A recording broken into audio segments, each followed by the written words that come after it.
నమస్తే, నేను మీ శ్రవంతి. ఇవాళ మనతో ఒక ప్రముఖ గెస్ట్ ఉన్నారనమాట. అసలు మనం ఇప్పటి వరకు తెలుసుకున్నది, మనం చదువుకున్నది ఒకటైతే మనతో పాటు ఉన్న వ్యక్తి చెప్పేది చాలా వాస్తవాలన్నమాట. ఆల్రెడీ మీకు అర్థమైపోయి ఉంటుంది మనతో పాటు ఉన్న గెస్ట్ ఎవరనేది. మదన్ గుప్తా గారు. అసలు తను ఒక లైబ్రరీ అనే చెప్పొచ్చు, ఒక గని అనే చెప్పొచ్చు. ఎందుకంటే మాట్లాడిన కొద్దీ మనకు కొత్త కొత్త విషయాలు వెలుగులోకి వస్తాయి అన్నమాట. అసలు గురుగారితో మాట్లాడదాం, మనకు తెలియని వాస్తవాలను, ముఖ్యంగా నిజాలను మనం తెలుసుకుందాం ఈ ఇంటర్వ్యూ ద్వారా. గురుగారు నమస్తే. నమస్తే గురుగారు, అసలు ఫస్ట్ ఆఫ్ ఆల్ నేను చాలా లక్కీయెస్ట్ పర్సన్ అనుకుంటున్నా. ఎందుకంటే మీతో నేను ఈ విధంగా కూర్చోవడం, ఇంకా మీతో పాటు మాట్లాడడం నిజంగా నేను చాలా గర్వంగా ఫీల్ అవుతున్నాను. అండ్ ఇంకొకటి గురుగారు, మీకు ఈ విషయం తెలుసో తెలీదో నాకు తెలీదు, ప్రెగ్నెంట్ లేడీస్ కూడా మీ వీడియోస్ చూసి వాళ్ళు ఏమంటున్నారంటే, నాతో పాటు కడుపులో ఉన్న బేబీ కూడా నేర్చుకుంటున్నారు, ఇంకా కొత్త విషయాలు చెప్పండి, ఇంకా వాస్తవాలు చెప్పండి అని అంటున్నారు. అంటే అంత ప్రాముఖ్యత ఉంది. అంటే ఈ విషయం మీకు తెలుసో తెలీదో నాకు తెలీదు గురుగారు. ఇంకొకటి అయితే, ఇదివరకు వీడియోలో మీరు ఏమన్నారంటే చారిత్రక కట్టడాల గురించి, మన ఆలయ సంపద గురించి మీరు వివరించారు. ఇప్పటి వరకు మనం కళ్ళతో చూసేది చాలా తక్కువ. అంటే ఎన్నో కట్టడాలు ఉంటే మన కళ్ళ ముందు కనిపించేది చాలా తక్కువ. అంటే మనం ఎంతవరకు కోల్పోయాం అసలు మన ఆలయ సంపదని? మొట్టమొదట let me admit my self, I'm a common man. నేను చాలా విశేషణాలని జోడించావు నువ్వు, భయం నాకు. నేను కామన్ మ్యాన్గానే ఉండాలనుకుంటున్నాను. కాకపోతే నేను దేశం అంతా తిరిగాను. నా దేశం ఇది, నా దేశంలో ఏముందో తెలుసుకోవాలి నేను. నా దేశపు అందరూ అంటుంటారు అక్కడ చీట్ చేస్తారు, ఇక్కడ చీట్ చేస్తారు, జాగ్రత్తగా. నిజంగా నేను నా జీవితం అంతా ఆల్మోస్ట్ తిరగడంతోనే సరిపోయింది. ఇప్పటికీ తిరుగుతుంటాను నేను. నిన్న కూడా బెంగళూరు వెళ్ళొచ్చాను. నా నిజమైనటువంటి సంస్కృతి నువ్వు తిరుగుతుంటేనే తెలుస్తుంది.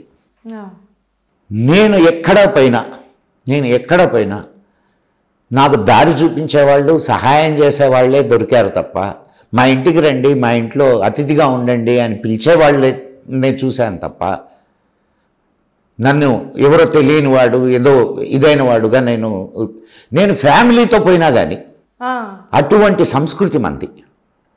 ఈనాటికి అది ఎగ్జిస్ట్ అవుతుంది. నేను హిమాలయాస్కి వెళ్తే ఒక మారుమూల పల్లెలో ఒక జమీందార్ అంటారు. అక్కడ జమీందార్ అంటే ఇక్కడ మనం రైతు కదా, జమీన్ ఉన్నవాడు జమీందార్ అంటే రైతు అన్నమాట. ఒక ఆయన కలిసి మీరు మా ఇంటికి రండి, నేను ఫ్యామిలీతో వెళ్ళా. మా ఇంటికి అతిథి వస్తే దేవుడు వచ్చినట్టండి, మాకు ఒక్కరోజు మీకు సేవ చేసే అవకాశం ఇవ్వండి అని అడిగాడు. ఇది నా దేశ సంస్కృతి. నువ్వు అడిగావే, ఎప్పుడు తెలుస్తుంది నీకు? నువ్వు వెళితే తెలుస్తుంది. నువ్వు ఏదైనా ఇబ్బందిలో ఉంటే నాకు తెలుసు, నాతోటి వచ్చి నన్ను ఎక్కడో దారి మర్చిపోతే వాళ్ళ బండి మీద తీసుకెళ్ళి నాకు కావాల్సిన చోట దించినటువంటి సంఘటనలు ఉన్నాయి. ఎక్కడో నేను దూరంగా బండి మీద పోతూ నా బండి మీద పోతూ పంచర్ అయితే వాళ్ళ బండి మీద తీసుకెళ్ళి ఆ పంచర్ వేయించి, అంటే నేను అడవుల్లోకి అట్లా వెళుతూ ఉంటా, వాళ్ళ మనుషుల్ని తీసుకొని వచ్చి పంచర్ వేయించి మళ్ళీ నా బండి సిద్ధం చేసి నాకు అన్నం పెట్టి పంపించిన రోజులు ఉన్నాయి. అంటే మీరు అనేది అంటే నేను అంటున్నది ఏంటంటే, అటువంటి మంచి సంస్కృతి ఉన్నటువంటి దేశం ఇది. ఇకపోతే నువ్వు దేవాలయాల గురించి మాట్లాడావు. దేవాలయాలు, మిగిలి ఉన్న దేవాలయాలే ఇంత అద్భుతంగా ఉన్నాయి సార్. పోయిన దేవాలయాలు ఎన్ని? 36,000 దేవాలయాలు. 36,000 ఈ దేశంలో ధ్వంసం చేయబడినటువంటి దేవాలయాలు 36,000. ఒక్క కాశీలోనే 200 దేవాలయాలు. కాశీ విశ్వేశ్వరాలయం అనుకుంటున్నాం మనం. ఒక్క కాశీ విశ్వేశ్వరాలయమే కాదు, కాశీ విశ్వేశ్వరాలయంతో పాటుగా 200 దేవాలయాలు నెలకొల్పారు.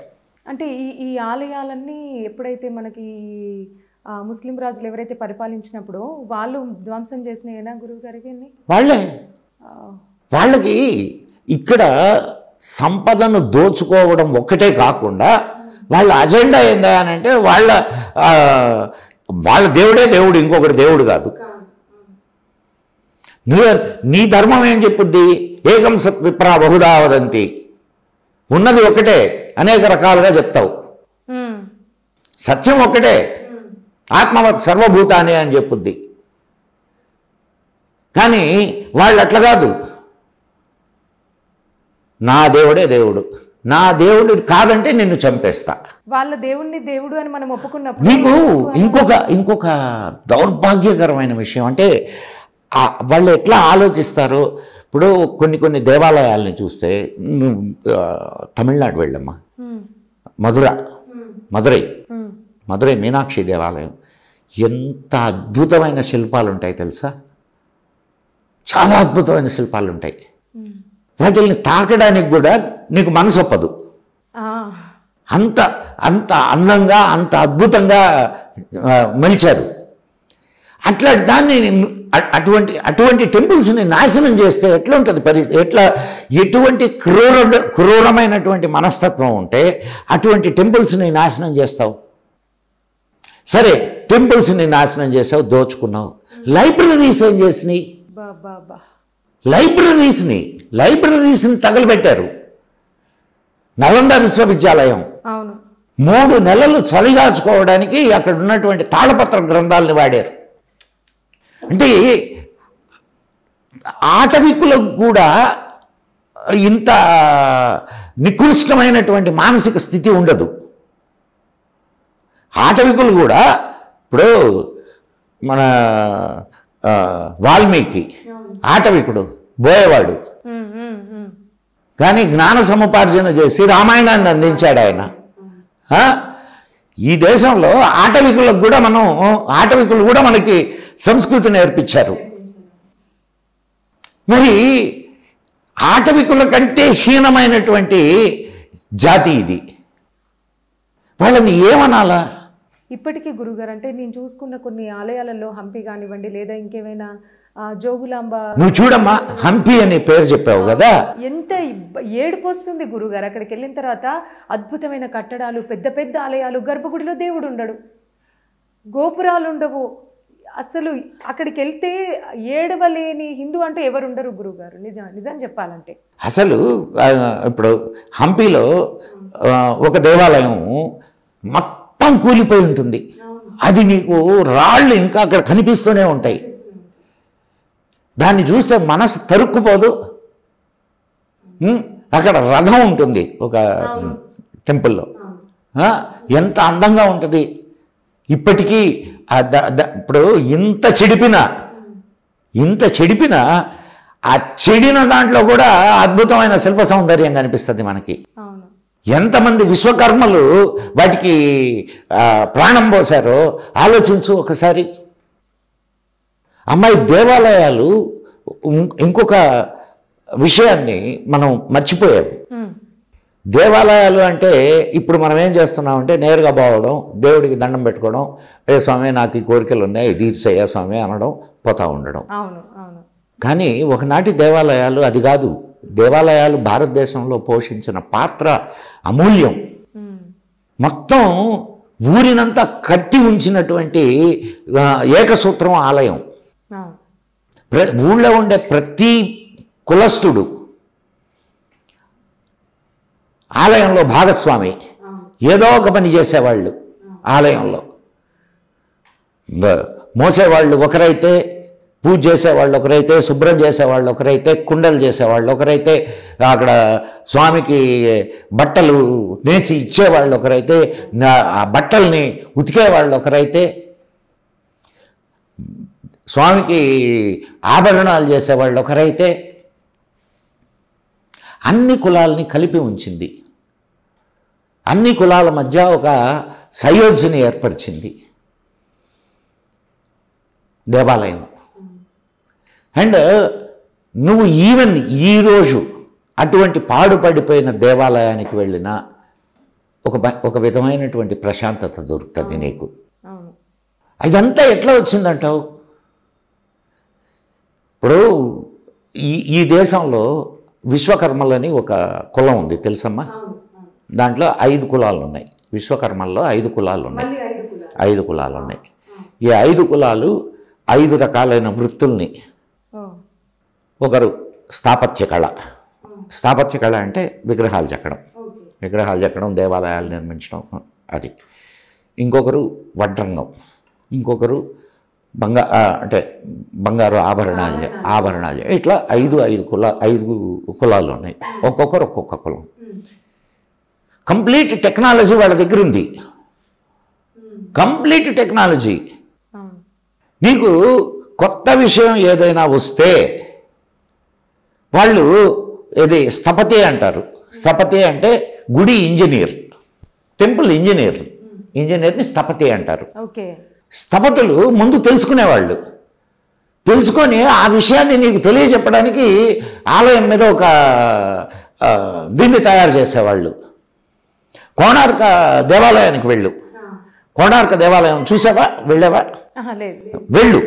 వెళ్తే నీకు అక్కడ చక్రం ఉంటుంది. చక్రం నీకు టయాన్ని చూపిస్తుంది. అవునవును. దాని మీద నువ్వు కావాలంటే మన నెట్లో కూడా చూడవచ్చు.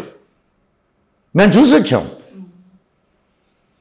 నీకు ఆ కోణార్క ఆలయం మీద అనేక రకాలైనటువంటి ఇన్ఫర్మేషన్ ఇచ్చారు. సూర్యుడు దేనికి చిహ్నం? టైం కదా. ఆ టైంను చూపించేటటువంటి 12 చక్రాలు. అండ్ నీకు వైద్యానికి సంబంధించి అనేక విషయాలను చెప్పున్నారు. ఏది బొమ్మల ద్వారా, శిల్పాల ద్వారా. సెక్స్కి సంబంధించి అనేక విషయాలను చెప్పున్నారు. మరి అన్ని విషయాల్ని నీకు ఒక్క సెక్స్ అని, లేదు వైద్యం అని, లేదు టైం అని, ఇవన్నీ కాకుండా అనేక రకాలైన విషయాల్ని, మన పురాణ గాథల్ని, వీటిలన్నిటినీ దేవాలయాల మీద బొమ్మలుగా చెక్కి మనకు అందించారు. అది ఒక అద్భుతమైనటువంటి ఆలోచన అది. అంటే నీ సాహిత్యానికి ఇప్పుడు చాలా వాటిల్ని గ్రంథాలని తగలబెట్టారు. కానీ శిల్పం మీద చెక్కినటువంటి, రాతి మీద చెక్కినటువంటి రాతలయ్యి, రాతి మీద చెక్కిన రాతలు, దాన్ని నువ్వు దాన్ని కూడా చెడగొట్టావు. కానీ చెడగొట్టినంత, ఎంత చెడగొట్టినా ఇంకా ఉంది నీకు.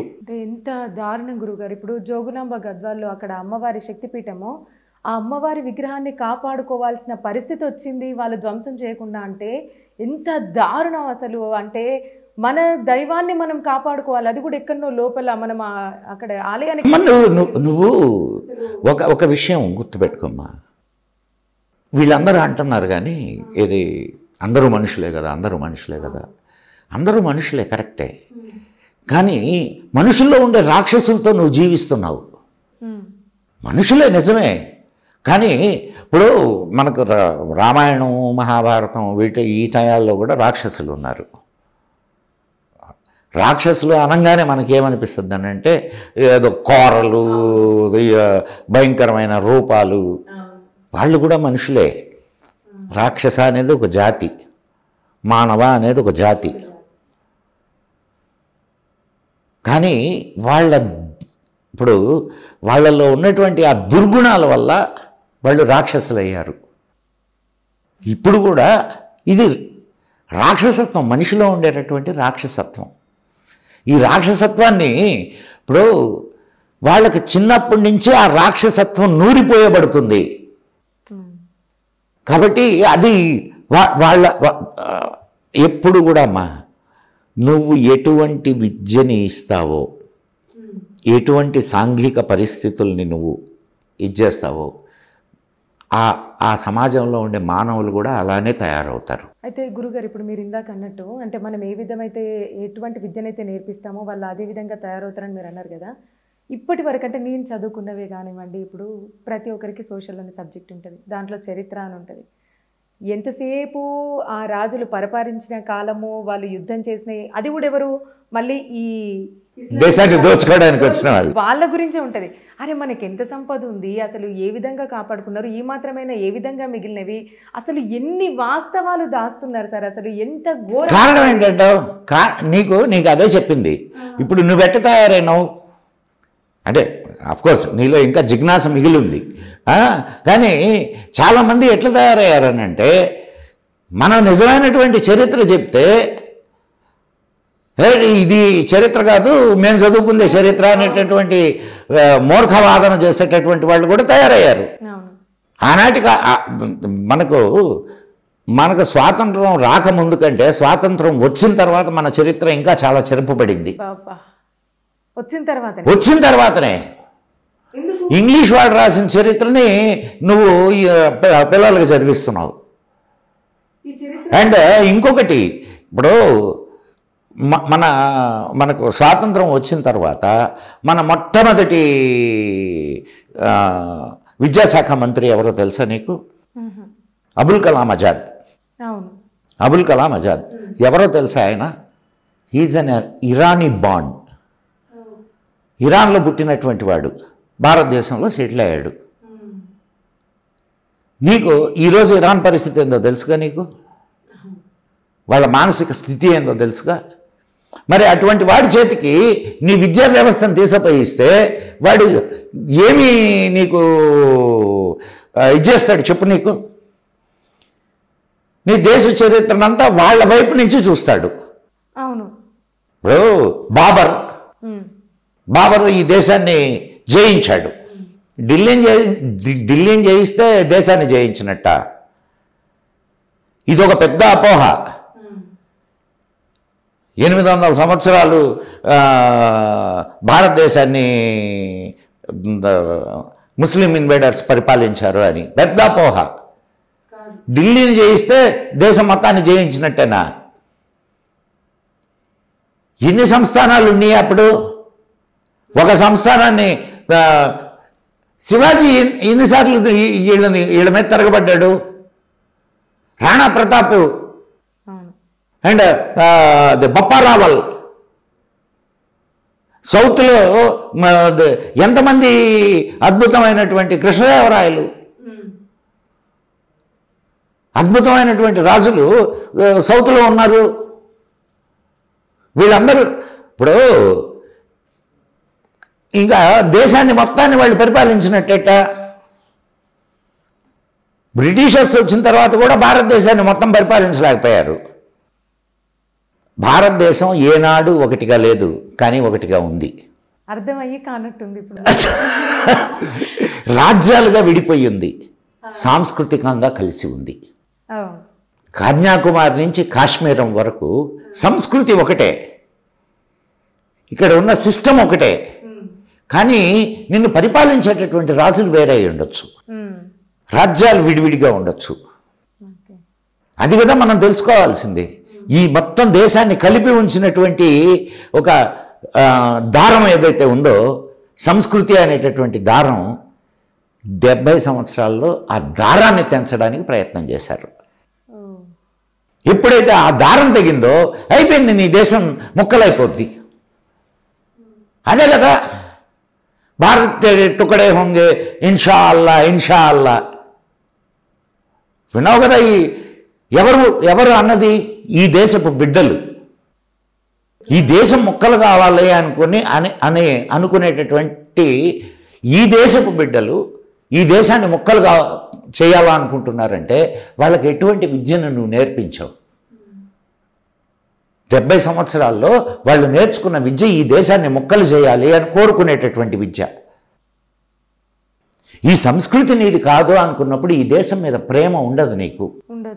ఈ సంస్కృతి నీది, ఈ జాతి నీది, ఇక్కడ ఉన్నటువంటి ఇక్కడ పరిడి వెళ్ళినటువంటి సాహిత్యం నీది, ఇక్కడ ఉన్న భాష నీది అని అనుకుంటే నీ జాతి మీద, నీ సంస్కృతి మీద, నీ సాంప్రదాయాల మీద, నీ దేశం మీద నీకు ప్రేమ కలుగుద్ది. ఇవన్నీ ఏమీ లేకుండా ఒక్కొక్కదాన్ని తుంచివేస్తూ నువ్వు వెళ్ళిపోతే నీకు దేశం మీద ప్రేమ ఎక్కడ ఉంటుంది?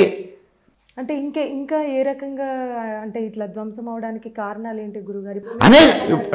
మనం ఇక్కడ చూస్తున్నాం, ఇక్కడ మత మార్పిడులు. అవును, మత మార్పిడులు జరుగుతున్నాయి. అవును, అంబేద్కర్ క్లియర్గా చెప్పాడు. నేను అంబేద్కర్ మాటలు చెప్తున్నా. ఇస్లాంలో కానీ క్రిస్టియానిటీలో కానీ మారితే వాళ్ళకి ఈ దేశం మీద ప్రేమ ఉండదు అని చెప్పి అంబేద్కర్ క్లియర్గా చెప్పాడు. అందుకే ఆయన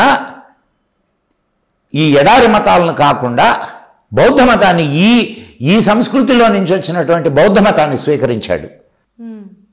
మళ్ళీ ఇప్పుడు పరిస్థితి ఏంది? ఆయన పేరు చెప్పుకొని ఆయన ముసుగేసుకొని అవును వాస్తవం దేశం మీద ధర్మం మీద పోరాడుతున్నారు. పేరుకు అంబేద్కరిజం, మళ్ళీ చేసేటివన్నీ దేశద్రోహం పనులు. ద్రోహం. అవును, అవి మళ్ళీ ఈ మీడియా అంటే కొన్ని మీడియా సంస్థలే ముందుకు వాళ్ళకి సపోర్ట్ చేస్తున్నారు. ఇప్పుడు నీకు ఇక్కడ ఇంకొక ఇది ఉంది. మనకు స్వాతంత్రం వచ్చిన తర్వాత కమ్యూనిస్టులకి ఇక్కడ ఉన్నటువంటి అన్ని ప్రసార సాధనాల్లో కానీ అండ్ విద్యా వ్యవస్థల్లో కానీ వాళ్ళకి అప్పచెప్పారు. ఈ కమ్యూనిస్టులకి ఎప్పుడైతే వాళ్ళకి అప్పచెప్పారో వాళ్ళు అసలు ఈ సంస్కృతికే విరుద్ధం. వాళ్ళు సంస్కృతిని నాశనం చేయడానికి మొట్టమొదటి కంకణం కట్టుకుంది. ఇప్పుడు ముస్లింలు వాళ్ళ వైపు నుంచి చేస్తున్నారు, కమ్యూనిస్టులు వీళ్ళ అజెండాని చేస్తున్నారు. ఇద్దరు కలిసి ఈ ధర్మం మీద ఈ దేశం మీద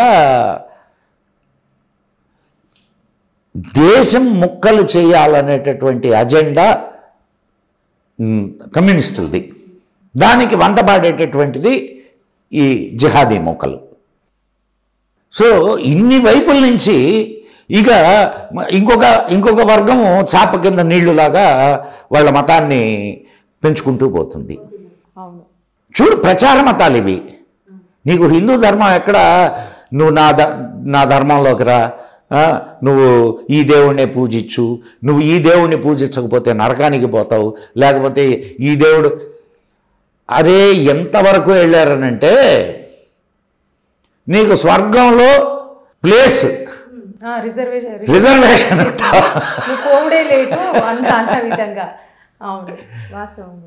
సో ఇన్ని రకాలుగా ప్రజల్ని మోసం చేస్తూ ప్రచారాలు చేస్తూ ప్రజల్ని మభ్యపెడుతూ వాళ్ళ వైపు తిప్పుకుంటున్నారు. మీరు విన్నారో లేదో గురువుగారు, ఇదివరకు ఇప్పుడు మీరు అన్నారుగా ఇందాక చాప కింద నీరులా ప్రచారం చేసుకుంటూ పోతుంది అనేది ఒక మతం ఏదైతే ఉందో, ఇదిగో స్టేజ్ పైన కొన్ని ప్రచార కార్యక్రమాలను పెడతా ఉంటారు. ఒక ఆమె వచ్చింది, దయ్యం పట్టిందంట. ఆ దయ్యం ఎవరు అని అడిగితే నేను విజయవాడ దుర్గమ్మని పట్టుకున్నా అంటున్నారు.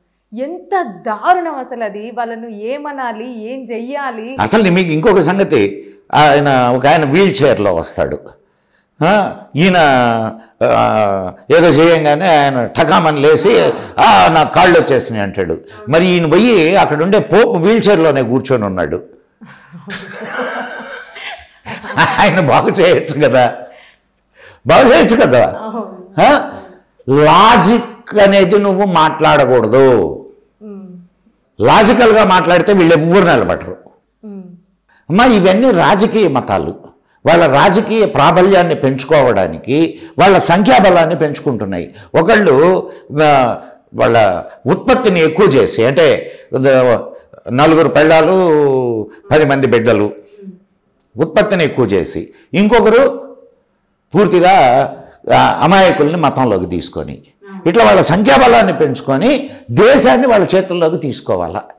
ఎప్పుడైతే వీళ్ళు దేశం వాళ్ళ చేతుల్లోకి వెళ్ళిందో, ఇవన్నీ విదేశాలు కంట్రోల్ చేస్తున్నటువంటి మతాలు అక్కడి నుంచి వస్తుంది. అవును, మరి వీళ్ళకి ఫండ్స్ అంతా ఎక్కడి నుంచి వస్తున్నాయి?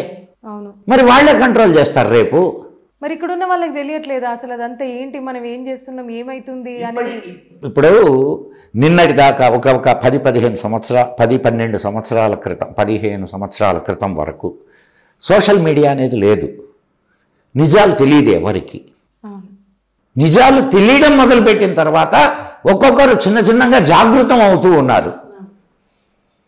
ఇంతకుముందు ఉన్నంత ఇప్పుడు 2014లో మోడీ ఎట్లొచ్చాడు అనుకుంటున్నావు? ఆ జాగృతం లేకపోతే మోడీ రాడు. 2019లో ఎట్లొచ్చాడు? ప్రజల్లో ఉండే జాగృతి అంటే వాళ్ళు మార్పును కోరుకుంటున్నారు, ఈ దేశపు సంస్కృతిని కాపాడాలనుకుంటున్నారు. అటువంటి వాళ్ళు ఒక్కటయ్యి అంటే దేశ అభివృద్ధిని కోరుకుంటున్నారు, దేశ రక్షణను కోరుకుంటున్నారు. అంటే వాస్తవం గురుగారు, ఇందాక మీరు అన్నట్టు అంటే ఈ జాగృతి కాపాడుకుంటుంది అని మీరు ఖచ్చితంగా జాగృతం అవుతున్నారు. దాంట్లో సందేహం ఏం అక్కర్లేదు. ఈ జాగృతి, ఈ ప్రజా జాగృతి, ఈ ధర్మ జాగృతి, ఇది ఖచ్చితంగా దేశానికి మేలు చేసేదే. ఇప్పుడు మోడీ ఒక నియమబద్ధమైనటువంటి జీవితాన్ని జీవించి వచ్చినటువంటి వాడు. తనకంటూ ఏం లేకుండా సర్వస్వం దేశం కోసం, ఇది నా దేశం, నా కుటుంబం, ఈ దేశం నా కుటుంబం అనుకొని పనిచేసేటటువంటి వాడు. అందువల్ల ఈ దేశానికి ఎంత మేలు జరిగిందో అందరికీ తెలుసు. కీలుబొమ్మ ప్రభుత్వంలో ఎటువంటి పరిస్థితులు ఏర్పడ్డాయో, భారతదేశపు ఎకానమీ ఎంత, ఆయన మళ్ళా ఎకానమిస్టు, ఎట్లాంటి పరిస్థితులకు దిగజారిందో భారతదేశం, అన్ని వైపుల నుంచి భారతదేశాన్ని ముక్కలు చేయాలనేటటువంటి శక్తులు ఎట్లా ఉన్నాయో మనం గమనించాం. ఇప్పుడున్నటువంటి పరిస్థితిని చూస్తున్నాం. మరి ఒక నిజమైనటువంటి దేశభక్తుడు, జాతీయవాది వస్తే మార్పు ఖచ్చితంగా వస్తుంది. ఆ మార్పు మొదలైంది ఈ దేశంలో, ఖచ్చితంగా ఈ మార్పు కొనసాగుద్ది. దాంట్లో సందేహం ఏం అక్కర్లేదు. కాకపోతే మళ్ళా పునర్వైభవం ఈ జాతికి. ఈరోజు మీకు తెలియదమ్మా, నువ్వు ఇతర దేశాల్లో ఒకప్పుడు నాకు తెలిసినటువంటి సంఘటన చెప్తాను. ఒక 20 ఏళ్ల క్రితం, 20 ఏళ్ల క్రితం మన ఇండియన్స్ వేరే దేశంలో ఉన్నవాళ్ళు, వాళ్ళు కూడా భారతదేశాన్ని అసహించుకునేవాళ్ళు. ఎందుకు? ఏముంది ఇక్కడ, వాళ్ళు ఏం లేకనే కదా అక్కడికి వెళ్ళారు. అక్కడ కూడా వీళ్ళని చాలా పెద్ద గొప్పగా చూసేవాళ్ళు కాదు, వీళ్ళని చాలా హీన దృష్టితో చూసేవాళ్ళు. ఈరోజు భారతీయులకు అక్కడ ఒక మంచి గౌరవ స్థానం ఉంది. కారణం ఏమిటంటావు? ఈరోజు భారతీయులు మేము భారతీయులు అని గర్వంగా చెప్పుకుంటున్నారు ఇతర దేశాల్లో. అండ్ వాళ్ళు చేసేటటువంటి పనికి గుర్తింపు ఉంది. ఇక్కడ సంస్కృతి సాంప్రదాయాలను కూడా విదేశాలలో చాలా మంది పాటిస్తున్నారు. నువ్వు ఎక్కడికో పోబలేదు నాయనా. నువ్వు మన ఋషికేశు, హరిద్వార్ కానీ వెళితే దాదాపు 50% పీపుల్ అందరూ ఫారినర్స్ ఉంటారు. ఎంత చక్కగా చేసుకుంటున్నారు గురువుగారు పూజలు, అసలు వాళ్ళ భజనలు, వాళ్ళ కట్టు బొట్టు చూడ చక్కగా ఉంది. అసలు మనం మర్చిపోయాం, మన సంస్కృతిని మర్చిపోయాం, వేషభాషల్ని మర్చిపోయాం. ఇప్పుడు వాళ్ళు పరిగెత్తారమ్మా, పరిగెత్తి అలసిపోయారు వాళ్ళు. ఇప్పుడు వాళ్ళకి విశ్రాంతి కావాలా. విశ్రాంతి వాళ్ళు దేన్నైతే ఆచరిస్తున్నారో దాంట్లో కనిపించలా. సో ఇక్కడ ఒక సముద్రం ఉంది, అద్భుతమైన సముద్రం, జ్ఞాన సముద్రం. ఇది ఇక్కడికి వచ్చి నీళ్లు తాగంగానే అర్థమైంది, ఎవరు నాయన ఇక్కడ అసలు విషయం ఎక్కడుందిరా అని. ఎంతెంత పెద్దవాళ్ళమ్మా. అయితే నాకు గురువుగారు ఒక చిన్న డౌట్, నాకు మనకింత సంపద ఉంది, ఇప్పటికీ కూడా మనకు తెలియని కూడా ఎన్నో కట్టడాలు ఉన్నాయి. అవన్నీ అంటే కొంతమంది దుర్మార్గుల చేతిలో అవి కప్పబడి ఉండిపోతున్నాయి ఇప్పటికీ కూడా. అయితే ఎన్ని అద్భుతమైన కట్టడాలు ఉన్నప్పటికీ కూడా ఒక తాజ్ మహల్ని అంత హైలైట్ చేసి అంటే ప్రపంచంలో ఒక వింత ప్రదేశం లాగా చూపించారు. అద్భుతమైన కట్టడాలు ఉన్నాయి కదా, ఒక సమాధిని అక్కడ ముందుంచాల్సిన అవసరం ఏంది? అసలు ఎవరు తీసుకొచ్చిండ్రు? వీటన్నిటికీ మీద అసలు చాలా మందికి చాలా రకాల నీకు ఇందాకనే ఫస్ట్లో చెప్పా, ఏది వీటన్నిటికీ కారణం 70 సంవత్సరాలుగా మనల్ని పరిపాలించినటువంటి పాలకులు. ఇప్పుడు ఇక్కడ అద్భుతమైన కట్టడాలు బోలెడు ఉన్నాయి, బోలెడు. అసలు వాటి ముందు తాజ్మహల్ దిగదుడుపు దానికి అస్సలు. నువ్వు ఎప్పుడో కట్టిన తాజ్మహల్ సంగతి కంటే ఈ మధ్య కట్టినటువంటి అక్షరధామ్, అక్కడే దగ్గరలోనే ఢిల్లీలో అక్షరధామ్, మన అబ్దుల్ కలాం దాన్ని ఇనాగరేట్ చేశారు. ఒకసారి పోయి చూడు, అక్షరధామ్ ఎంత అద్భుతం తెలుసా. ఇప్పుడు కట్టారు, ఎప్పుడో కాదు, ఇప్పుడు కట్టారు. నీకు ఇంకొక విచిత్రం చెప్పమంటావా? స్వామినారాయణ ట్రస్ట్ వాళ్ళు స్వామినారాయణ ట్రస్ట్ వాళ్ళు ఇట్లా టెంపుల్స్ కట్టించాలా అనుకున్నారు ఫస్ట్. అనుకుంటే వాళ్ళకి అప్పుడు అద్భుతమైన టెంపుల్స్ కట్టారు. నువ్వు అటు రాజస్థాన్కి వెళ్తే రాజస్థాన్లో చాలా టెంపుల్స్ ఉన్నాయి, అద్భుతమైన టెంపుల్స్, పాలరాతితో కట్టుంటారు, చాలా బాగుంటాయి. కానీ ఈరోజు ఆ టెంపుల్స్ని నిర్మించే వాళ్ళు, ఈ చెక్కడాలు మన చెక్కుడు పని చేసేటటువంటి వాళ్ళు ఎవ్వరు లేరు. ఎవరున్నారు? ఎందుకు? ఆలయాలు నిర్మిస్తే కదా వాళ్ళు ఉంటారు, ఆ వృత్తి బ్రతుకుద్ది. ఆలయాల నిర్మాణమే జరగకపోతే వాళ్ళు ఎందుకు ఉంటారు? వాళ్ళు బ్రతుకు తెరువు కోసం వేరే వేరే వృత్తుల్లోకి వెళ్ళిపోయారు. గత 300-400 సంవత్సరాలుగా నీకు ఆలయం అనేదే కట్టించలా, అవునా కాదమ్మా? సో ఇప్పుడు మళ్ళా అటువంటి ఆలయాల్ని కట్టించాలి అంటే ఏం చేయాలి? వీళ్ళు ఏం చేశారంటే, ఈ స్వామినారాయణ ట్రస్ట్ వాళ్ళు రాజస్థాన్ అంతా వెతికారు. వెతికి ఆనాటి శిల్పులు ఎవరైతే ఉన్నారో వాళ్ళ కుటుంబాలు ఉంటాయి కదా, ఆ కుటుంబాల్లో ఉండే కుర్రాళ్ళని పట్టుకున్నారు. ఎందుకు అనంటే ఆ కళ వాళ్ళ జీన్స్లో అట్లే ఉంటుంది, ఆ జెనెటిక్ ఇది ఉంటుంది. పట్టుకొని వాళ్ళకి ట్రైనింగ్ ఇచ్చారు.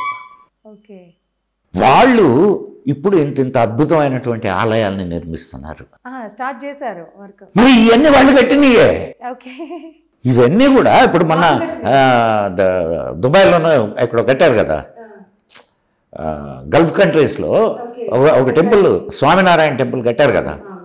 అక్కడ కట్టినటువంటి ఆలయాలన్నీ వీళ్ళని తీసుకెళ్లి కట్టించినవి అన్నమాట. అంటే మనకున్నటువంటి విద్వత్తు ఏదైతే ఉంటుందో మనకి జనరేషన్స్ నుంచి వస్తుంది, అది ఎక్కడ పోదు. కాకపోతే దాన్ని మళ్ళా నువ్వు రివైవ్ చేయగలగాల. చేస్తే ఖచ్చితంగా వాటిల్ని మనం ఏదో సినిమాలో కూడా చూపిస్తాడు, ఏదో 6th సెన్స్ ఏదో సినిమా, దాంట్లో ఆ జీన్ ఇంకా అట్లనే ఉంది. ఇది ఇప్పుడు అదేదో సినిమా, కానీ ఇది కళ్ళ ముందు చూస్తున్న వాస్తవం. ఇట్లాంటి నీకు తెలియని గ్రేట్నెస్ నీకుంది. నీవు ఇంత గొప్పవాడివి అని నువ్వు గ్రహించిన రోజు ప్రపంచం నీ ముందు తల వంచుద్ది. నువ్వు నేను హీనుణ్ణి, నాకేం లేదు, ఎవరైనా నీకేదైనా ఉందిరా అంటే కూడా అంత అంబక్కు, మనకేం లేదు, మనల్ని అణచారు, మనల్ని దేనికి పనికిరాని వాళ్ళు, మనం ఇట్లా ఆలోచిస్తూ కూర్చుంటే మనం అట్లనే ఉంటాం.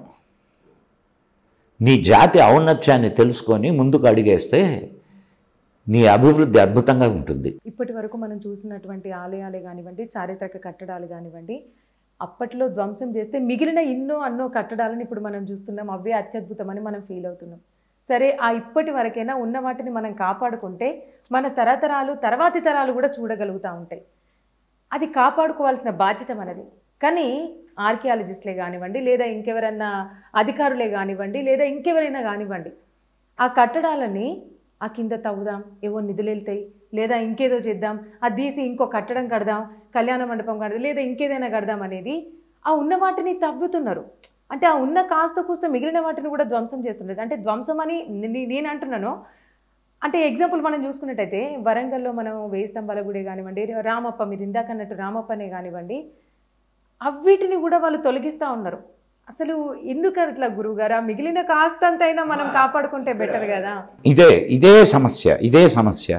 ఇప్పుడు మనం ఇందాక నుంచి చెప్పుకున్నాం, మనం మనది అనే దాని మీద శ్రద్ధ లేకపోవడం. ఇప్పుడు ఆనాటి కట్టడాలు వాళ్ళు ఒక సిస్టంలో కట్టారు. దాన్ని కానీ జాగ్రత్తగా ఆనాటి కట్టడాలను చూస్తే వాళ్ళ సిస్టమ్ ఆఫ్ కన్స్ట్రక్షన్ చాలా డిఫరెంట్గా ఉంటుంది. అంటే 2 రాళ్ళని లింక్ చేయడానికి ఒక వాటిల్ని ఇట్లా క్లచెస్ని ఇచ్చేసి చేస్తారు.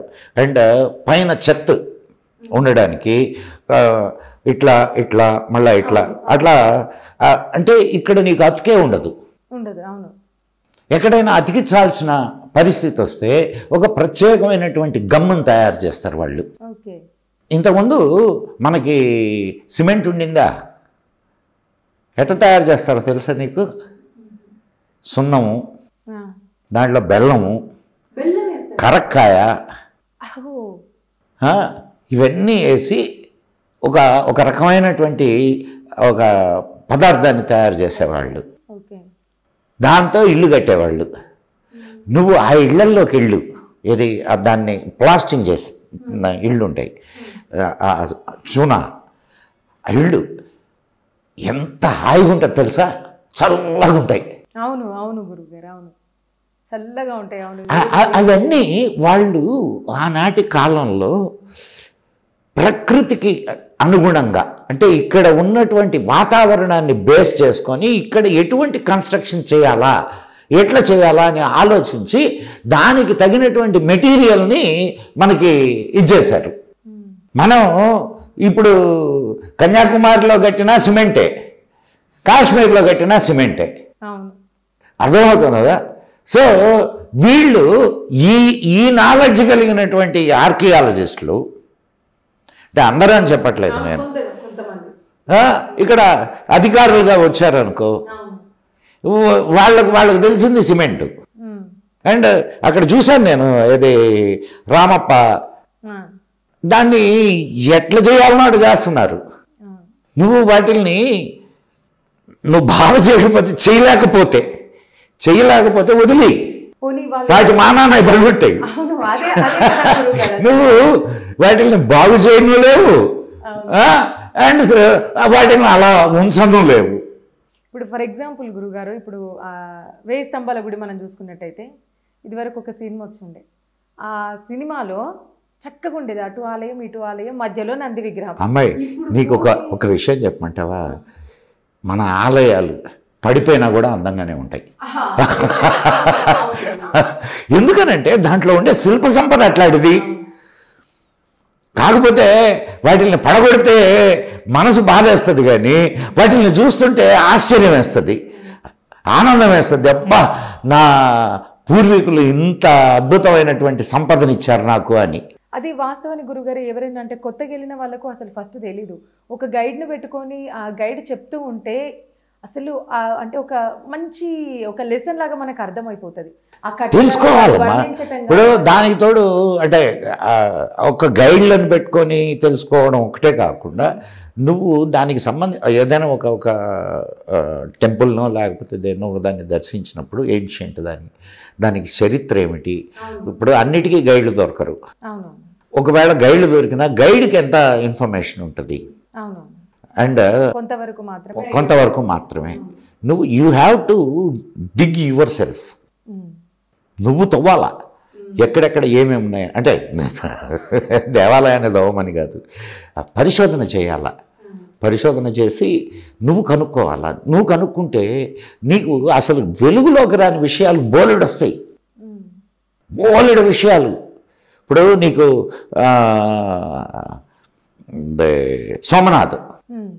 సోమనాథ్ టెంపుల్లో ఇప్పుడు సోమనాథ్ ఆలయం ఉంది కదా, ఆ ఆలయం మనకు స్వాతంత్రం వచ్చిన తర్వాత నెహ్రూ అభిప్రాయానికి వ్యతిరేకంగా కట్టారు దాన్ని.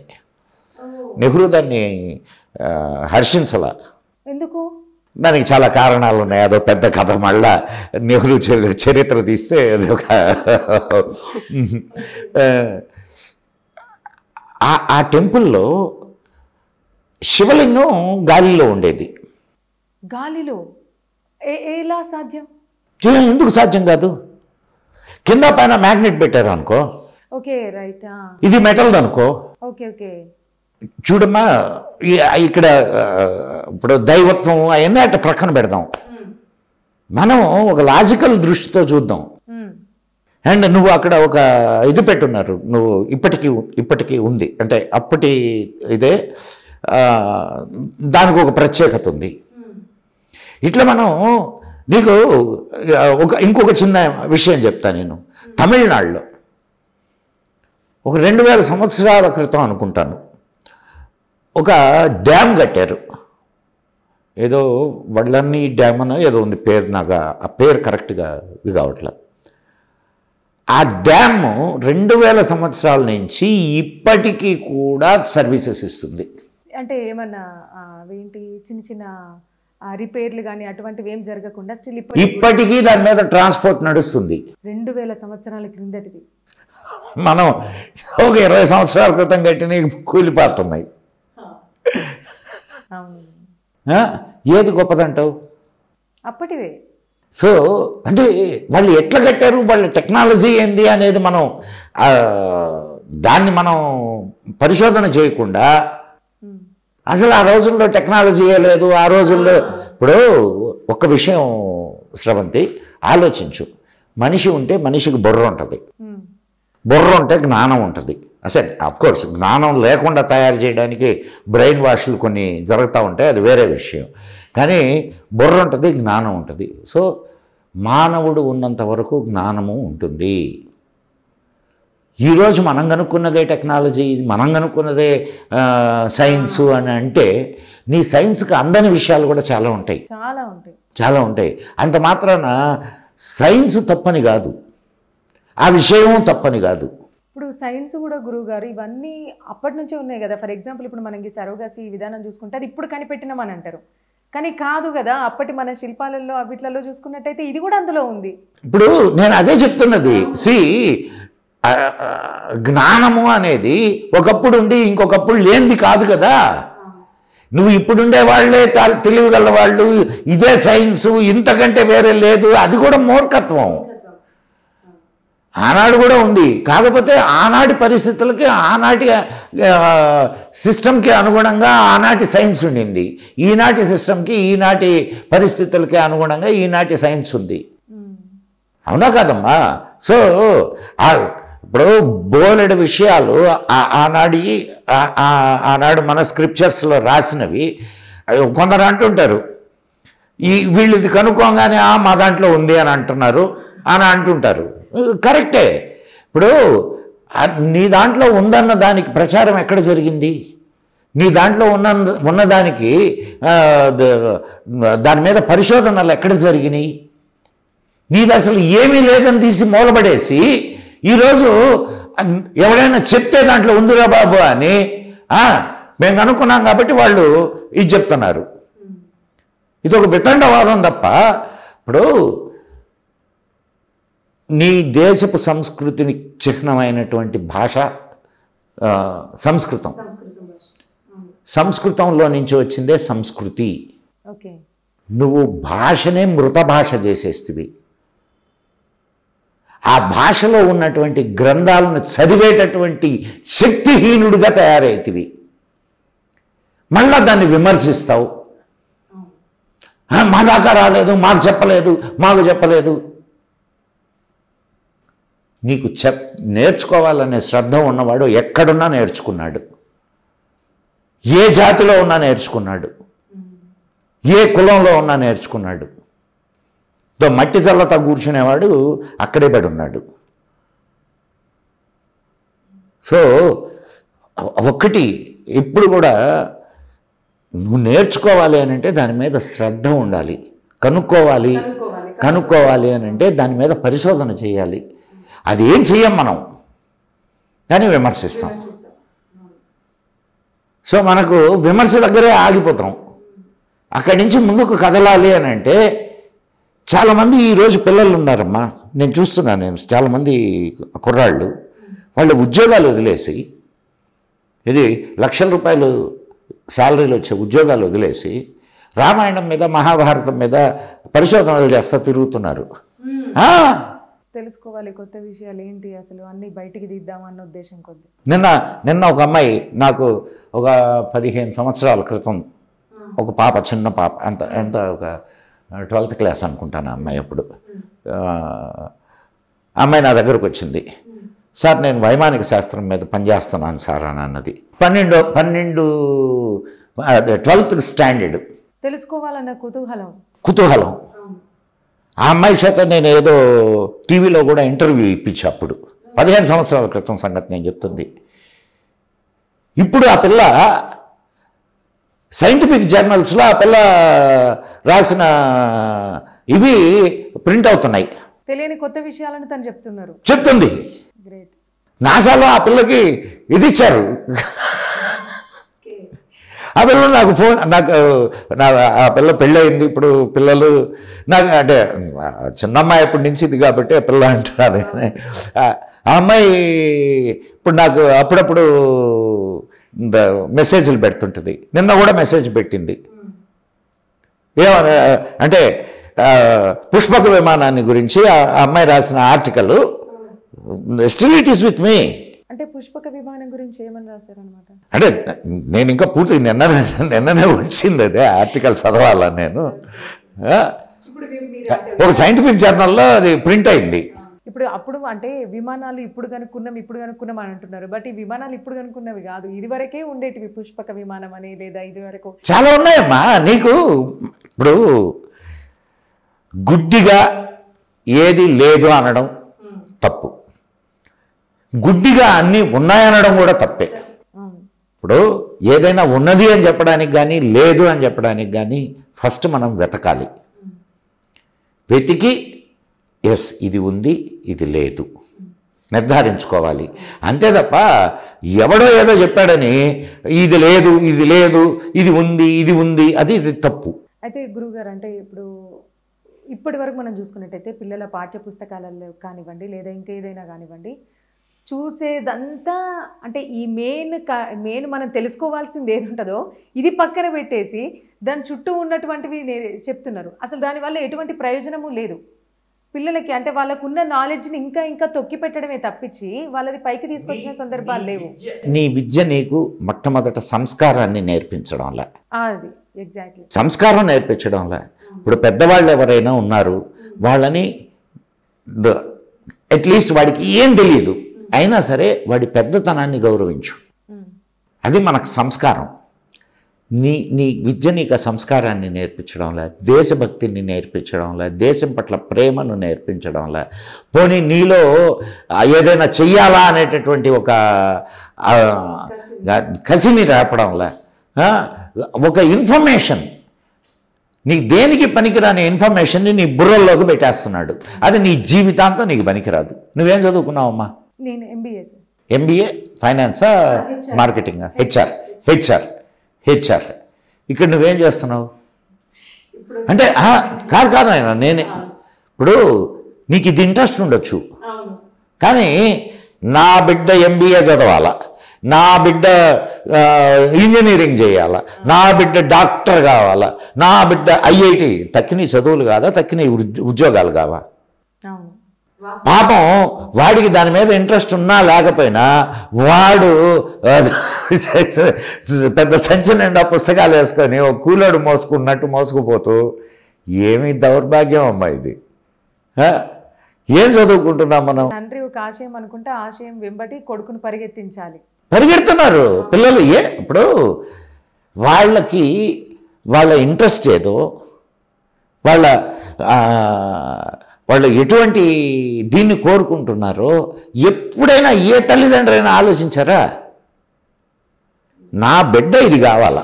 మళ్ళీ వాళ్ళకి బయట నాలెడ్జ్ కూడా ఏమి ఉండట్లేదు గురుగారు. ఎట్టుంటుందమ్మా నీకు? ఇప్పుడు అట్టగాదు పాపం, నువ్వు వాళ్ళని ఎప్పుడు తప్పు పట్టద్దమ్మా. ఉదయాన్నే నిద్రలేస్తారు, స్నానం చేసి ఇది చేసేసరికి బడి గంట కొడతారు, ఇంతలా ఇన్ని పుస్తకాలు వేసుకొని పోతాడు. ఆడవాడు ఏదో చెప్తాడు, లేదు తర్వాత ఇంటికి ఇదిగో ఇంత రాసుకురమ్మని చెప్పి హోంవర్క్ ఇస్తాడు. వాడి ఇంటికాడ ఇంకా వాడికి ఆలోచించేటటువంటి టైం ఎక్కడా? వాడికి ఏదైనా ఇంట్రెస్ట్ కలిగిందనుకో దాని మీద వర్క్ చేసేటటువంటి ఇది ఎక్కడ? ఒకవేళ దాని మీద ఇంట్రెస్ట్ కలిగి వాడు వర్క్ చేస్తున్నా ఇంట్లో వాళ్ళు ఏమంటారు? స్కూల్ పుస్తకాలు చదువుకోకుండా ఏందిరా ఇదంతా అని అంటారు. వింటున్నామా లేదా మనం? వాడి చిన్నతనాన్ని చిదిమేస్తున్నాం మనం, వాటిలో ఉండే ఇంట్రెస్ట్ని చంపేస్తున్నాం, వాళ్ళలో ఉండే ప్రతి టాలెంట్ని మనం ఇచ్చేస్తున్నాం. ఇంకా వాడికి నిజమైనటువంటి చదువు ఎక్కడ బుద్ధి? ఒకప్పుడు ఎవ్వడు ఇంకొకటి దగ్గరికి పనికి పోయేవాడు కాదు. వాళ్ళ కుల వృత్తుల్లో వాళ్ళు ఇదయ్యేవాళ్ళు.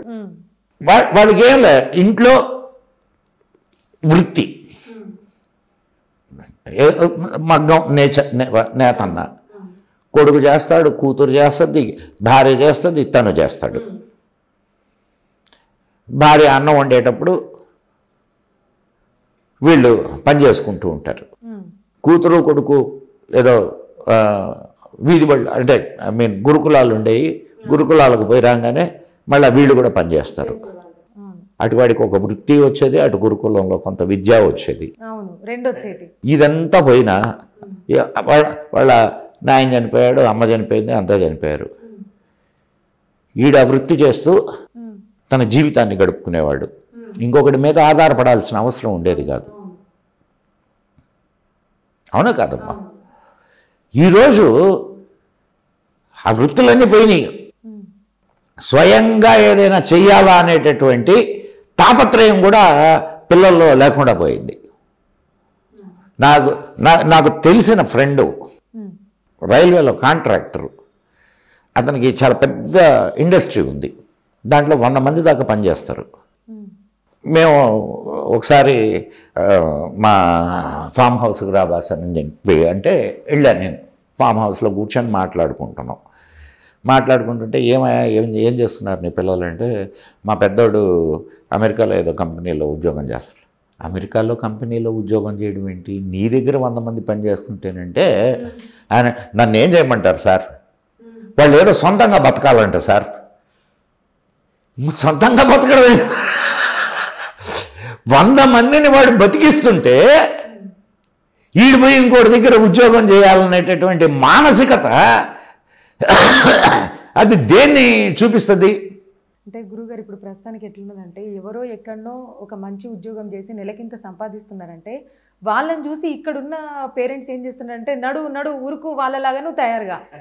ఇదే జరుగుతుంది ప్రస్తుతానికి. ఇప్పుడు సొసైటీలో మాత్రం కంప్లీట్ ఇదే జరుగుతుంది. నిజం.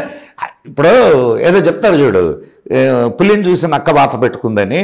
ఇప్పుడు ఎస్ తప్పులేదు అది కూడా, కానీ వాడికి ఉండే కెపాసిటీని వాడికి ఉండబల్లా అది చూసుకోవాలి ఫస్ట్. అండ్ వాళ్ళ తల్లిదండ్రులు వాడికి ఇచ్చినటువంటి ఫీడ్బ్యాక్, వాడికి ఇచ్చినటువంటి ఇవన్నీ నువ్వు వీడికి ఇస్తున్నావా? అన్నీ ఉంటాయి కదమ్మా. ఏదైనా ఒక సక్సెస్ అయింది అని అంటే చుట్టూ చాలా రకాల ఇవే ఉంటాయి, కారణాలు ఉంటాయి. వాటిలన్నింటినీ నువ్వు లెక్కలోకి తీసుకోకుండా వాడు సక్సెస్ అయినట్టే నువ్వు సక్సెస్ కావాలంటే ఎట్లా జరుగుద్ది? ఒక్కొక్కరికి ఒక్కో ఇంట్రెస్ట్ ఉంటుంది. వీడికి ఇంట్రెస్ట్ ఉన్న దాంట్లోకి పంపిస్తే వీడు సక్సెస్ అవుతాడు. నాకు క్రియేటివ్ బ్రెయిన్ అది. నేను నా జాబ్ వదిలేసి నేను క్రియేటివ్ ఫీల్డ్లోకి వచ్చా. I'm very happy. నేను డబ్బులు సంపాదించకపోవచ్చు, that's a different issue. Self satisfaction. నాకు కావాల్సినంత నేను సంపాదించుకున్నాను. Even today I'm very happy. I'm an artist. నేను వీణ వాయిస్తాను, ఫ్లూట్ వాయిస్తాను, బొమ్మలు చెక్కుతాను. వీణ వాయిస్తాను, నాకు ఉంది మాట వీణ. మీ ఇంట్రెస్ట్కి తగ్గట్టు, మీ అభిరుచులకు తగ్గట్టు అన్నీ నేర్చుకుంటూ పోయారనమాట. అనేక డాక్యుమెంటరీలు చేశాను, స్క్రిప్ట్ రాస్తాను. అవునవును, నా ఇంట్రెస్ట్ అది. నేను జాబ్ చేశా, సెంట్రల్ గవర్నమెంట్లో జాబ్ చేశా, మెడికల్లో, అది వదిలేసి. అయితే గురుగారు ఇప్పుడు మీరు అన్నట్టు చాలామంది ఏం చేస్తున్నారంటే, సరే పేరెంట్స్ కోసం అన్నట్టు వాళ్ళ అంటే పేరెంట్స్ ఆశ తీరిన తర్వాత అంటే ఒక ఏజ్ అంటే 30 సంవత్సరాలు వచ్చినా సరే, 35 సంవత్సరాలు వచ్చినా సరే, ఏజ్తో సంబంధం లేకుండా నాకు చిన్న ఉన్నప్పుడు డ్యాన్స్ నేర్చుకోవాలని కోరుకుండే, నాకు సంగీతం నేర్చుకోవాలని కోరుకుండే, అప్పుడు పేరెంట్స్ వద్దన్నారని ఇప్పుడు మళ్ళీ వాళ్ళు నేర్చుకుంటున్నారు చిన్నపిల్లల్లాగా. ఇప్పుడు నేర్చుకుంటున్నారు, పోనీ ఇప్పటికైనా నేర్చుకుంటున్నారు. ఇప్పుడు చాలా కోరికలు ఉంటాయమ్మా, చాలా ఉంటాయి. ఇప్పుడు నేను అది సాధించాలా, నేను ఇది సాధించాలా అని ఉంటుంది. కానీ ఈ పరిస్థితులు మనల్ని అలౌ చేయవు. కానీ చాలామంది అయితే నాకున్న అదృష్టం ఏంటంటే నా తల్లిదండ్రి లెక్చరర్స్. సో నాకు పెద్ద లైబ్రరీ ఉంది ఇంట్లో.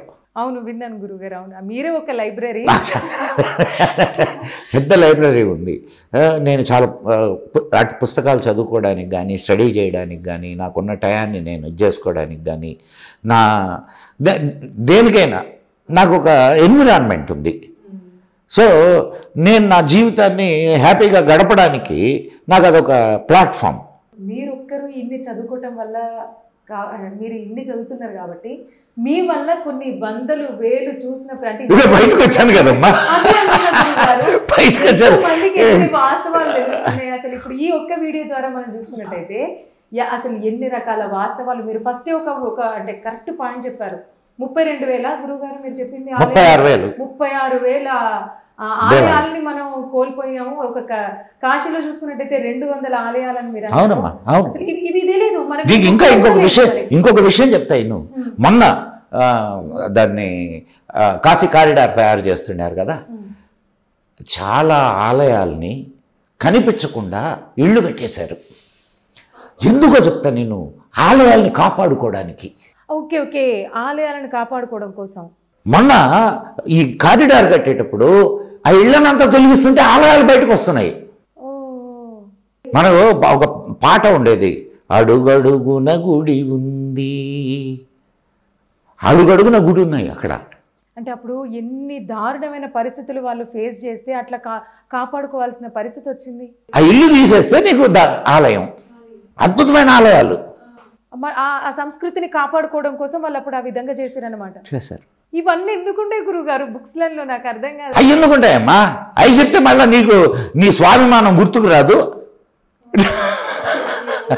ఈ విధంగా అసలు తెలియని ఎన్ని వాస్తవాలు ఉన్నాయి అసలు. మేము ఒక్కొక్క దీన్ని చూస్తూ ఉంటే నిజంగా మాకు చాలా ఆశ్చర్యం వేసేది. నేను ఏ ఊరికనే చెప్పట్లేదు, నేను కళ్ళతో చూసినే చెప్తున్నా. కళ్ళతో చూశాను కాబట్టి. కళ్ళతో చూడడం కాదు, వాళ్ళ ఇళ్లలోకి పోయి ఆ ఏది ఇప్పుడు కారిడార్ తయారు కాకముందు వాళ్ళ ఇళ్లలోకి పోయి వాళ్ళ ఆలయాల్లో వాళ్ళు పూజలు చేస్తున్నారు. వాళ్ళ ఆలయాల్లో నేను పూజ చేసి వచ్చినటువంటి సందర్భాలు ఉన్నాయి. షాక్ కావచ్చు మీరు చూసిన తర్వాత. అసలు నాకు ఇప్పుడు ఆలయం అంటే చిన్న ఆలయం ఏదో ఇప్పుడు మనకు దారి పక్కన రోడ్డు పక్కన చిన్న చిన్న ఇవి ఉంటాయి కదా, అట్లాంటివి కాదు. పెద్ద పెద్ద ఆలయాలు, పెద్ద పెద్ద ఆలయాలు ఇళ్ల లోపల ఉండిపోయినాయి. అంటే వాళ్ళు లోపల కనిపించకుండా వాటిని కట్టేశారనమాట. అసలు వాళ్ళ కట్టడం కూడా ఎంత అద్భుతమైంది గురుగారు. అంటే ఆ కనపడకుండా వీళ్ళు పైన ఇల్లు నిర్మించుకున్నారంటే వాళ్ళు ఎంత. అది ఈ దుర్మార్గుల కళ్ళబడితే దాన్ని నాశనం చేసేస్తారు. అందుకని దాన్ని వాళ్ళ ఇళ్ల మధ్య కప్పి పెట్టేశారనమాట. అట్లా ఇంకా కొన్ని దాదాపు ఇంకొక 50-60 ఆలయాలు, అట్లాంటి ఆలయాలు కాశీలో ఉన్నాయి ఇప్పుడు, అట్లా కాపాడబడ్డ ఆలయాలు. థ్యాంక్ యూ సో మచ్ గురుగారు. ఎందుకంటే మీ ద్వారా, ఈ ఒక్క చిన్న వీడియో ద్వారా ఎంతో మందికి తెలియని వాస్తవాలు చాలా వరకు బయటకు వచ్చాయి. తెలుసుకోవాల్సినవి ఇంకా ఉన్నాయి. అంటే మనకి బుక్స్లలో కానివ్వండి ఎక్కడ దొరకని నాలెడ్జ్ మీ ద్వారా చాలా మందికి తెలుస్తుంది. అది మేము చాలా గర్వంగా ఫీల్ అవుతున్నాం. మీరు మా స్టూడియోకి రావడం, మీరు చెప్పడం, అసలు మేము చాలా అదృష్టంగా ఫీల్ అవుతున్నాం. నాకు ఒక చిన్న విషయం, ఇది బంగారు భూమి. నా దేశం జ్ఞాన ఘని. నువ్వు తవ్వే కొద్దీ అనేకమైనటువంటి విషయాలు బయటకు వస్తూ ఉంటాయి. నా తపనంతా ఒక్కటే, నా బిడ్డలు, నా దేశపు బిడ్డలు ఈ దేశపు ఔన్నత్యాన్ని గుర్తించి ఆ వైపుకు అడుగు వేస్తే చాలు, అంతే. అంతకంటే సంతోషకరమైన విషయం లేదు. సో మంచి మీరందరూ కూడా ఇలా ఇటువంటి నాలెడ్జ్ని 10 మందికి పంచాలని అనుకోవడం కూడా చాలా సంతోషకరమైన విషయం. నిజమైనటువంటి నాలెడ్జ్ ఇంకా చాలామంది ఉన్నారు. జ్ఞానమూర్తులు చాలామంది ఉన్నారు మన చుట్టుపక్కల. వాళ్ళు కారణం ఏంటంటే, ఇప్పటి వరకు ఎవరైనా నాకు ఇదిగో ఇటువంటి సబ్జెక్ట్ ఉంది అని అంటే వాడిని అనేక రకాలుగా హింసించేటటువంటి మానసికత ఉంది. సో కాదు, ఇది మంచి సమయం, మీరు బయటకు రండి అని వాళ్ళని ధైర్యం చెప్పి తీసుకొని వస్తే చాలా మంచి విషయాలు బయటకు వస్తాయి. సో మంచి ప్రయత్నం చేస్తున్నారు. మీకు నా శుభాకాంక్షలు. ఖచ్చితంగా మంచి వీడియోలు చేయండి. దేశానికి పనికొచ్చేటటువంటి ఇవి. సరే, మనం ఎన్ని పొలిటికల్ ఇది చేసినా ఏం చేసినా అప్పుడప్పుడు కనీసం దేశానికి పనికొచ్చేటటువంటి, దేశ గొప్పతనాన్ని తెలియజేసేటటువంటి కొన్ని చేయండి. అది నా ప్రార్థన. మళ్ళీ ఒకసారి ఖచ్చితంగా మీరు మా స్టూడియోకి రావాలి. తప్పకుండా. ఇంకా విలువైన అంశాలను మళ్ళీ మళ్ళీ మీరు చెప్తూనే ఉండాలి. చాలా మందికి నాలెడ్జ్ పంచాలని మేము మనస్ఫూర్తిగా కోరుకుంటున్నాం. తప్పకుండా. చాలా మంది ఎంటర్టైన్మెంట్ కోసం మొబైల్ వాడి వీడియోస్ చూసేవాళ్ళు. బట్ ఎప్పుడైతే మీరు ముందుకొచ్చి ఈ సోషల్ మీడియాలో మీరు ఇటువంటి మంచి విషయాలు చెప్తున్నారో అప్పటి నుంచి చాలా మంది యువకులే కానివ్వండి, పిల్లలే కానివ్వండి, చాలా మంది డైవర్ట్ అవుతున్నారు. మళ్ళీ మీ ద్వారా మీ వీడియోలు చూడడం కోసం మన ఆధ్యాత్మికంగా కానివ్వండి లేదా మన చారిత్రక విషయాలు తెలుసుకోవడం కోసం వాళ్ళు ఇంట్రెస్ట్ ఎక్కువగా చూపుతున్నారు. మనం చెబితే వినడానికి సిద్ధంగా ఉన్నారు, మనం చెప్పడం లేదు. ఓకే, లోపం మన వైపు ఉంది, ప్రజల్లో లేదు. మనం చెప్పడానికి ముందుకు వస్తే వినడానికి సిద్ధంగా ఉన్నారు. చాలా థ్యాంక్స్ అమ్మా. Thank you Guru.